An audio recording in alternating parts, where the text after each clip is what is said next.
یقیناً آپ کو آخرت میں ممکن ہے نقصان نہ ہو، لیکن دنیا میں تو آپ کو یقیناً نقصان اٹھانا پڑے گا، قدم قدم پر آپ ڈگمگائیں گے۔ اس کی وجہ یہ، یا مثلا بعض اوقات کہا جاتا ہے کہ خیبر خندق بہت ہو گیا، خیبر خندق بہت ہو گیا، نہیں، خیبر خندق بھی بہت نہیں ہوا ہے، خیبر خندق کا ایک چھوٹا سا پورشن ہے وہ بہت ہو گیا ہے، ورنہ اگر آپ خیبر خندق بھی اتنی اسلامک جو رچ ہسٹری ہے اس میں سے اگر 2 جنگیں بھی آپ تفصیل سے جان لیں تو بھی غنیمت ہے، نہیں ہے۔ ہم ریپیٹڈلی جس چیز کو سنتے ہیں یا پڑھتے ہیں یا بولتے ہیں وہ وہی بہت ہو گیا ہے، تو نتیجہ کیا ہوتا ہے؟ نہ ہم تاریخ کے بقیہ چیزوں سے آگاہ ہوتے ہیں، نہ ہمارے پاس درس موجود ہوتا ہے، اور جس چیز کے بارے میں ہم کو دعویٰ ہوتا ہے کہ یہ بہت ہو گیا وہ بھی بہت نہیں ہوا ہوتا ہے۔ لہٰذا آج کی مجلس میں کوشش یہ کریں گے کہ امام، اور یقین جانیں سال بھر میں ولادت اور شہادت 2 دن آتے ہیں آپ کے پاس، یعنی ہر معصوم کے بارے میں آپ کو کمپلیٹلی نالج ہو جانی چاہیے، 1 سال اگر آپ انویسٹ کر دیں اپنا تو اس کے باہر تو نہیں ہے کچھ، لیکن کوشش کریں بہرحال کہ امام علیہ الصلوۃ والسلام کی زندگی چونکہ پیغمبر اسلام کے اس نمونہ عمل کا حصہ ہے کہ جو اللہ نے آپ کے حوالے کیا ہے، تو ایسا کیسے ہو سکتا ہے کہ ایک نمونہ عمل کے مثلا 13 حصے آپ کر دیجئے، ایک حصہ آپ کو پتہ ہے، باقی 12 کے بغیر آپ کہیں کہ میں چلا لوں گا، نہیں، کام نہیں چلے گا، آپ کو قدم قدم پہ مشکلات پیش آئیں گی۔ لہٰذا امام علیہ الصلوۃ والسلام کی زندگی کے 2 اہم ترین حصے، ایک تو وہ حصہ کہ جو ہر امام سے مخصوص ہے، توجہ سے سنیے گا، مثلا دعائے توسل آپ پڑھتے ہیں، یہ جو مشہور والی ہے، تو اس کے سارے الفاظ تو ایک جیسے ہیں، وقدمناک بین یدی حاجاتنا، ہم نے اپنی حاجتیں پیش کر دی، لیکن ایک کم مشہور ہے، مفاتیح میں بھی ہے، اور مرحوم اصفہانی سید علی خان نے اپنی کتاب میں بھی اس کو درج کیا ہے کہ ہر امام سے آپ کو جو طلب کرنا ہے وہ وہاں پر درج ہے، یعنی ہر امام معصوم سے آپ کو کیا طلب کرنا ہے۔ مثلا خداوند عالم کی رضامندی کے لیے پیغمبر اسلام، دشمنوں پر غلبہ پانے کے لیے امام سجاد علیہ الصلوۃ والسلام، اس طریقے سے ہر لفظ کو سیٹ کیا ہے وہاں پر ہر امام سے، اور وہ بھی نہیں کہ اسے اٹھ کر کسی نے ائمہ طاہرین علیہ السلام کی زندگی سے ان کی حدیثوں کو کوٹ کر کے جس چیز کا مطالبہ کس امام سے کرنا چاہیے اس دعائے توسل میں وہ الفاظ ہیں۔ 9ویں امام پر جب آپ آتے ہیں تو اس میں اللہم بحق ولی کیا محمد ابن علی علیہ السلام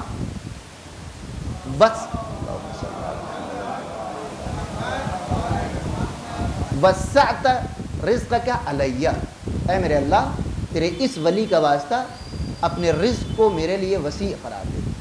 اب اس جملے کو یعنی دنیا کی طلب، اور خصوصاً ظاہر ہے کہ ہماری زندگی میں ایک میٹیریلسٹک ایلیمنٹ اور ڈائمنشن ہماری زندگی کا ہے، اس کو آپ اگنور نہیں کر سکتے، تو اس چیز کو طلب کرنے کے لیے اس دعائے توسل میں 9ویں امام کا تذکرہ ملتا ہے، اور خود 9ویں امام کا لقب کیا ہے؟ امام جواد یا باب المراد۔ ایک صلوات پڑھنے بر محمد و آل محمد۔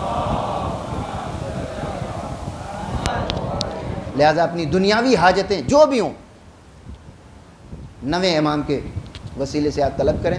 اب اور ایسا نہیں ہے، میں نے عرض کیا کہ کسی عالم دین نے اٹھ کر تمام ائمہ طاہرین کو ڈیوائڈ کر دیا کہ ان سے یہ مانگیے ان سے مانگیے، نہیں، روایات کی روشنی میں یہ ذمہ داریاں تقسیم ہوئی آپ کی آسانی کے لیے کہ کس امام کے وسیلے سے آپ کو کیا مانگنا ہے۔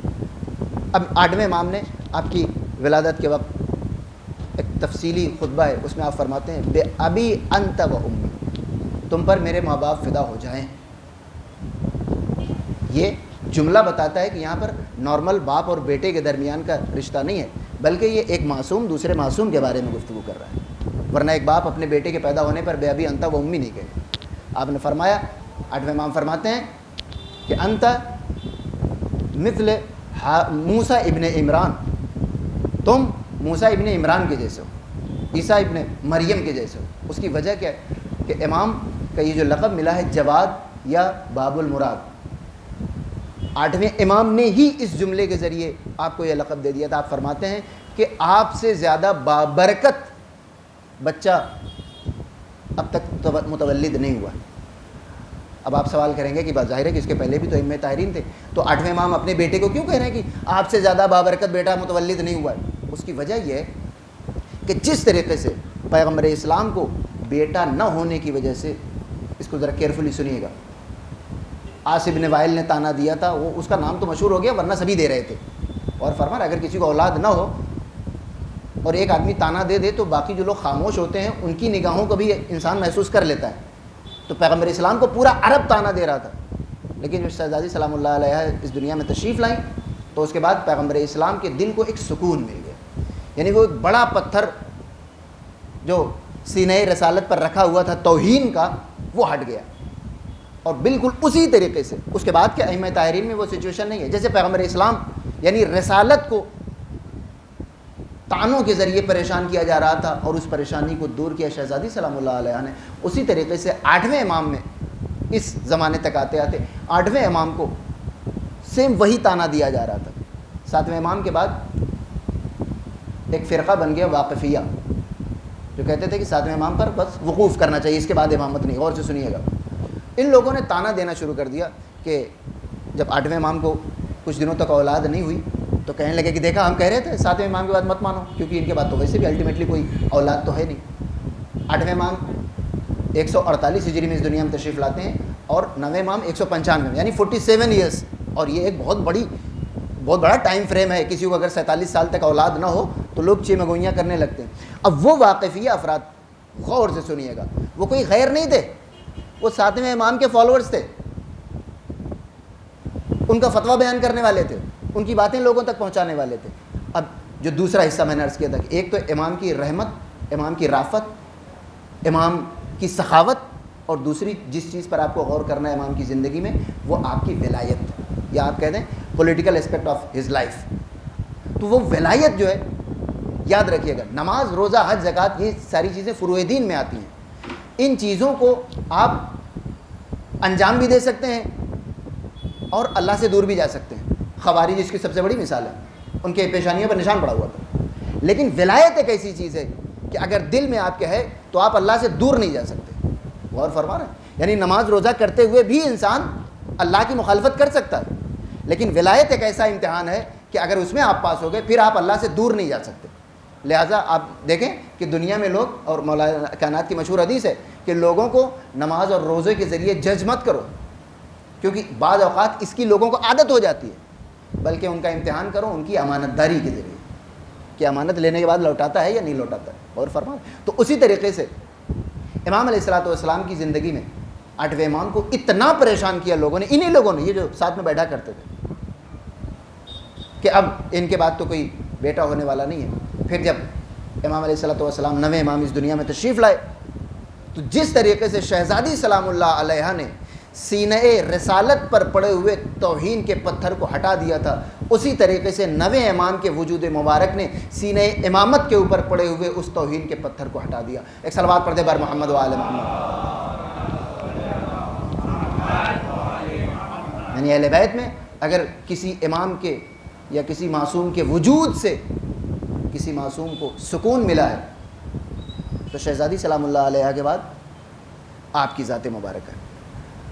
اور باب المراد اور جواد ہونے کا یہ جو لقب بلا وجہ نہیں ملا ہے۔ سوچئے، مأمون نے خود آپ سے حرز طلب کیا تھا، حرز جواد علیہ السلام کا آپ نے نام بہت سنا ہوگا، بہت مشہور و معروف ہے، یعنی اس سے آپ اس دنیا میں جو بلائیں ہیں وہ آپ ٹال سکتے ہیں۔ میں نے عرض کیا تھا کہ ہر امام سے مخصوص طلب ہے، مخصوص دعا ہے۔ دنیاوی معاملات اگر آپ کے کہیں پر پھنس جائیں تو اس کو طلب کرنے کے لیے آپ براہ راست 9ویں امام کی ذات مبارکہ سے توسل فرمائیں، اور اس کی مثال یہ حرز جواد ہے۔ حجت الاسلام فرازات کہتے ہیں کہ قم میں ایک انسان کا کسی سے جھگڑا ہو گیا اور دوسرے اس بندے نے اٹھا کر اس کو 2-2.5 کلو کا پتھر اس کے سر پہ مار دیا۔ وہ اٹھ کر دوبارہ کھڑا ہو گیا، اس نے آہ تک نہیں کی۔ تو انہوں نے کہا کہ کسی نے اس سے پوچھا کہ یہ کیا ہو گیا؟ 2 کلو کا پتھر اگر کسی کے سر پر مار دیا جائے، ہلکے انداز سے بھی مارا جائے تو انسان پریشان ہو جائے، اور کھینچ کر اس نے مارا۔ اس نے کہا کہ میرے پاس حرز جواد علیہ السلام موجود۔ تو اس حرز جواد علیہ السلام کو آپ اپنے پاس رکھیں، کیونکہ دنیاوی معاملات اگر آپ کو کسی امام کی بارگاہ سے حل کروانے ہیں تو باب المراد سے بہتر دروازہ نہیں ہو سکتا۔ ایک صلوات پڑھ دے بار محمد و آل محمد۔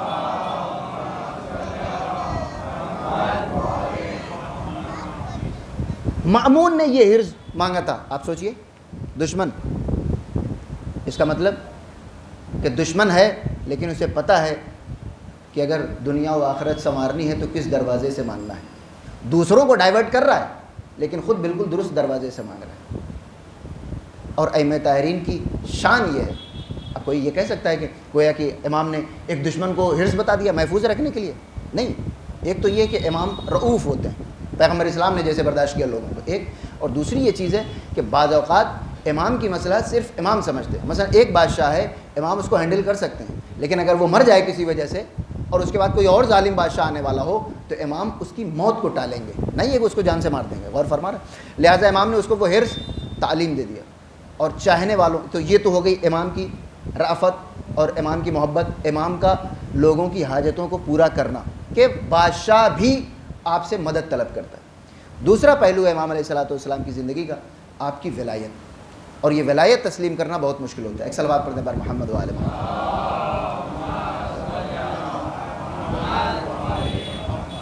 کیونکہ ولایت قربانی مانگتی ہے. نماز، روزہ، حج، زکوٰۃ، اس میں بہرحال کہیں نہ کہیں تھوڑا بہت انسان اپنے دل کو سکون پہنچا رہا ہوتا ہے. اور فرما ہے کبھی اگر نماز چھوٹ جائے کسی وجہ سے، تھوڑی تاخیر ہو جائے تو کیسے انسان بے چین رہتا ہے، کیونکہ کچھ چھوٹا ہوا ہے. تو اس میں خداوند عالم کی عبادت، نو ڈاؤٹ کہ اس میں عبادت ہوتی ہے، لیکن 100 میں سے 2 افراد ایسے مل جائیں گے کہ جو عبادت کا مزہ نہیں لے رہے ہوتے ہیں یا عبادت بربنائے عادت کر رہے ہوتے ہیں. یعنی خداوند عالم کی عبادت اس کی بندگی میں نہیں کر رہے ہوتے، اپنی عادت بن گئی ہے. اچھا نہیں لگتا نماز نہ پڑھو تو ابھی اس بنیاد پر یہ نماز پڑھی جائے تو کسی کام کی نہیں ہے. اور دوسری چیز، نماز اور روزے، حج اور زکوٰۃ میں آپ سے کوئی قربانی کا مطالبہ نہیں کرتا، آپ کی جیب سے کچھ جاتا نہیں ہے. لیکن جب آپ ولایت کی بارگاہ میں قدم رکھتے ہیں تو قدم قدم پہ آپ کو قربانیاں دینی پڑتی ہیں، اور سب سے بڑی قربانی اپنے نفس کی قربانی. اور فرما رہا ہے مثلا کہ ایک انسان نماز پڑھ رہا ہے، کسی کے بارے میں کچھ سوچ بھی رہا ہے، روزہ رکھے ہوئے کسی کی 4 باتیں کہہ رہا ہے، تو روزہ تو نہیں باطل ہوگا، وہ تو اس کے نام اعمال میں درج ہو جائے گا، وہ قیامت کے دن دیکھا جائے گا. لیکن دنیا میں بہرحال وہ نمازی بھی سمجھا جائے گا، روزہ دار بھی سمجھا جائے گا. لیکن اگر ولایت اہل بیت دل میں ہے اور انسان دشمنوں کی طرف ایک نرم گوشہ رکھے ہوئے ہے تو انسان جنت کی خوشبو بھی نہیں سن سکتا. ایک صلوات پڑھ دے بار محمد و آل محمد.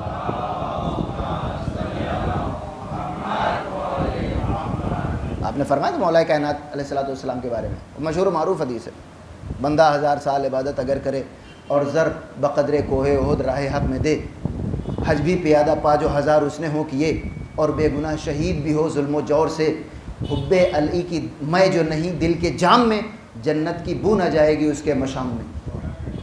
یہ میرا نیس نے حدیث کو ترجمہ کیا ہے، ایک ایک لفظ حدیث میں موجود ہے. اور فرمان تو ولایت آپ سے قربانی مانگتی ہے. تو اب آئیے 9ویں امام کو جو لوگ نعوذ باللہ بیٹا ہی نہیں تسلیم کر رہے تھے، کیونکہ اب ظاہر سی بات ہے اگر آپ نے 45-46 برس تک اپنے آپ کو ایک فرقے پر مان لیا ہے کہ امام کے بعد کوئی بیٹا نہیں ہونے والا ہے، اور آپ نے اپنے آپ کو فلی اسٹیبلش کر لیا ہے، واقفیہ لوگ اپنے آپ کو کہ ہم ہی تو جیتے ہیں. اب اس کے بعد اگر امام اس دنیا میں تشریف لاتے ہیں تو وہ جو آپ نے اپنا سامراج کھڑا کر لیا ہے، وہ جو اپنی عزت آپ نے کما لی ہے، وہ اپنے آپ کو جو آپ نے قبلہ و کعبہ اور علامہ اور کونسلر اور ایم ایل اے اور ایم پی آپ نے بنا رکھا ہے، اب امام جب آپ کو وہاں سے اتاریں گے تو وہ بہت مشکل ہوتا ہے. تو اب واقفیہ حضرات نے یہ سوچ لیا کہ اب تو بیٹا ہونے والا تو ہے نہیں، تو ہم ہی تو ہیں، اور شیعہ حضرات بیچارے اب آپ کیا بحث کریں گے. شیعہ بیچارے جو چاہنے والے تھے وہ کچھ بحث نہیں کر سکتے تھے، چپ چاپ سنتے تھے. وہ تو جب 9ویں امام علیہ الصلوۃ والسلام اس دنیا میں آئے تب شیعوں کو، اور خصوصاً یہ جو اثنا عشری تھے وہ تھوڑا فرنٹ پر آئے، تو اب ان کو دقت ہوئی. تو انہوں نے کہا کہ یہ تو نعوذ باللہ بیٹے ہی نہیں ہے، وہ کمپلیکشن کی بنیاد پر یا رنگ ہوتا ہے. پھر نصاب آیا، اس نے کہا کہ نہیں، اچھا شجرہ تو سب کے پاس موجود ہی تھا، اس نے کہا کہ نہیں یہ امام علیہ الصلوۃ والسلام 8ویں امام کے بیٹے ہیں. اب آپ بتائیے یہاں سے اور ذرا غور سے سنیے گا، 1400 سالوں کے بعد ہمیں معلوم ہے کہ وہ لوگ غلط تھے اور آپ کو بھی معلوم ہے کہ وہ لوگ غلط تھے. تو وہ جو امام کی بارگاہ میں بیٹھ رہا تھا اس کے پاس دماغ نہیں تھا.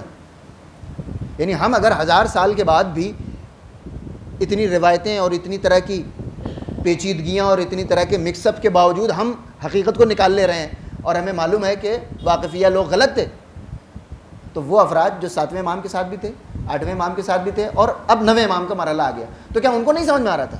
عزیزان گرامی، اصل ولایت کا امتحان یہی ہوتا ہے کہ جب آپ نے دنیا میں سے کچھ اچیو کر لیا ہے، جب تک آپ کچھ نہیں ہوتے ہیں تب تک ولایت پہ ثابت قدم رہنا بہت آسان ہوتا ہے، لیکن جب آپ نے کچھ اچیو کر لیا اب اس کی قربانی جب دینی پڑے تب انسان کے پائے استقامت میں لغزش پیدا ہوتی ہے، تب قدم ڈگمگاتے ہیں. ورنہ زبانی طور پہ تو سبھی کہہ لیں گے کہ ہم مولا آپ کے اوپر یا لیتنا کننا معکم فنفوز معکم. لیکن اگر امام علیہ السلام آئے اور بالفرض بطور مثال میں مرجع تقلید ہوں, ارے امام کہیں کہ ٹھیک ہے آپ مرجع تقلید ہیں, کل سے باندرا مسجد میں آپ کو صفائی کرنی ہے, تب سمجھ میں آئے گا کہ جو پوری دنیا میں ہمارے مقلدین پھیلے ہوئے ہیں, میں بطور مثال عرض کر رہا ہوں. تو اس طرح کے ہزاروں واقعات ہیں کہ انسان نے زبانی طور پہ کہا, لیکن جب امام کی بارگاہ میں کچھ قربان کرنے کا مرحلہ ہے, خصوصاً عزت, مقام, عہدہ, تب انسان ڈگمگاتا ہے. اس کی واضح مثال بنی عباس. بنی عباس کے بارے میں جملہ آپ نے سنا ہوگا,